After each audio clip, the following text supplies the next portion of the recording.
সম্মানিত গাইস, আসসালামু আলাইকুম রহমতুল্লাহ। এই যে আপনারা দেখতে পাচ্ছেন একটা দোকান, মুদি দোকান। উনি হয়তো কিস্তি নিয়ে দোকানটা নিছে, ও বলছে শুনতেছি এখানে আসছি। আর তো এখানে দোকানটা দেখেন, এখানে কি অবস্থা, মানে কি লুটপাট, এমনভাবে যে লুটপাট করছে। এখানে ফ্রিজের যা কিছু আছে সব কিছু, এমন মানুষের ঘরে হয়তো নেই, চাল ডাল ডিম যা কিছু আছে ইত্যাদি ইত্যাদি এখানে ছন্ন বিচ্ছন্ন করে দিছে।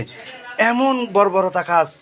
শিক্ষার্থীরা যদি এইভাবে যদি অত্যাচার করে, সাধারণ জনগণ এগুলো চাউল, যেই চাউলকেই মানুষের জীবন বাঁচায়, ওই চাউল পর্যন্ত এখানে সিঁড়ে বিড়ে কিছু রাখে নাই। দেখেন এখানে দোকানের অবস্থাটা কি করছে দেখছেন। তো এখানে আপনাদেরকে দোকানটা দেখালাম। এরপরে দেখেন আমার এই যে সওদাগর সাহেব, উনি এখানে বসে আছেন নিরীহ মানুষের মতো। এ দেখেন বেচারা নাকি অনেক টাকা খরচ করে এই দোকানটা দিয়েছিল তার জীবন বাঁচানোর জন্য, তার পরিবার বাঁচানোর জন্য।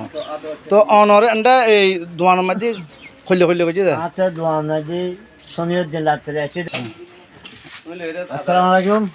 আমি এই দোয়ান গরিব বাদ খাই। আমি ব্যাংকত লোন লই নাই। শনিবার দিন মালিন আননি বিয়ারিং।